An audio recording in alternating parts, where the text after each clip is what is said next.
Good afternoon friends. दोस्तों, मेरा नाम है पंकज बुद्धिराजा और जैसा कि आप जानते हैं मैं एक टीचर और ट्रेनर हूं with more than 30 years of experience in finance. तो मैं आपके साथ जुड़ता रहता हूं कुछ मज़ेदार वीडियोस लेके।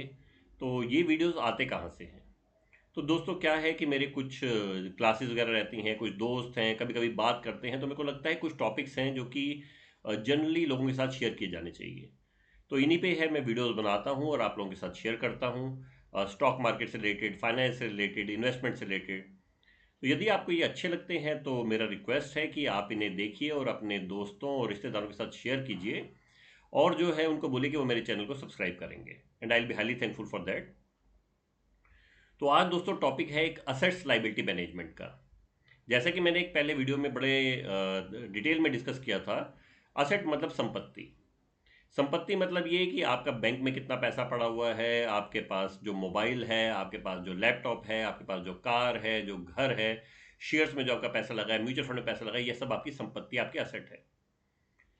आपने अगर किसी से पैसा ले रखा है या कर्जा ले रखा है या बैंक का लोन देना है तो दैट इज योर लाइबिलिटी।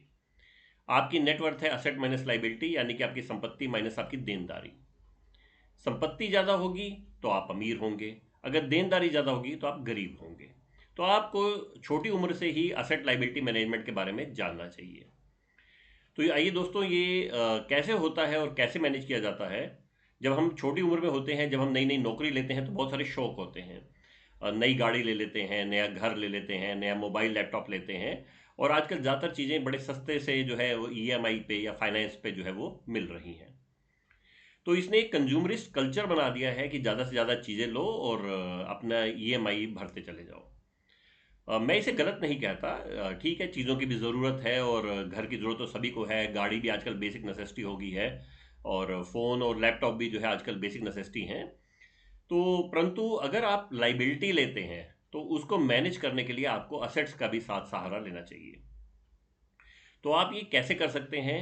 जैसे आपने छोटी उम्र में जो है मान लीजिए कोई भी एक लाइबिलिटी जो है वो ले ली, तो उसको मैच करने के लिए कोई असेट्स लीजिए।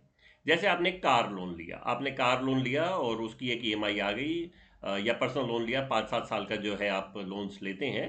तो आप एक म्यूचुअल फंड में इन्वेस्टमेंट्स वगैरह जो है या इवन एफडीज हैं या कोई इन्वेस्टमेंट्स जो है सोच सकते हैं जो कि उसको मैच करे।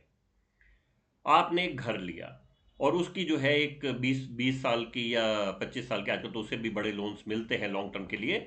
आपने जो है एक होम लोन ले लिया, होम लोन की ईएमआई खड़ी कर ली। तो उसमें जो है आप कोशिश कीजिए कि आपकी ईएमआई तो एक अच्छी खासी जा ही रही है, तो एटलीस्ट कुछ पोर्शन जो है वो आप असेट साइड पे लगा दीजिए। असेट साइड पे कैसे? कि आपने जो है मान लीजिए एक 10,000 रुपए की जो है सिप शुरू कर दी। तो 10,000 रुपए की सिप जो है जो शुरू कर दी, तो साथ साथ आप उधर ईएमआई दे रहे हैं, थोड़ा सिप दे रहे हैं, थोड़े टाइम के लिए आपको प्रेशर प्रेशर होगा। परंतु ये सिप जो है अगर मान लीजिए एक ठीक ठाक सा कुछ 15% के आसपास रिटर्न देती है, जो कि long term equity mutual fund में मिल जाता है, तो ये आपको 1 करोड़ के ऊपर जो है रिटर्न दे देगी। इफेक्टिवली आपने जितनी ईएमआई पे की होगी वो सारी जो है वो आपकी सिप से जो है कवर हो जाएगी। इसके और भी कई तरीके जो है कहे जाते हैं। मान लीजिए आपने घर लिया तो साथ आप एक उसका एक एक्स्ट्रा कमरा या 2 एक्स्ट्रा कमरे बना सकते हैं और कोई उस पर किराएदार चढ़ा सकते हैं। तो कोई किराएदार रख लिया तो जो किराए पे चढ़ा हुआ है तो वो किराएदार जो है वो आपको किराया देता रहेगा। इफेक्टिवली जो आपकी ईएमआई है वो आपके किराए से ही निकल आएगी। तो इस तरह से जो है अगर आप सोचते हैं तो आपके ऊपर लाइबिलिटी का बोझ जो है वो कम रहेगा।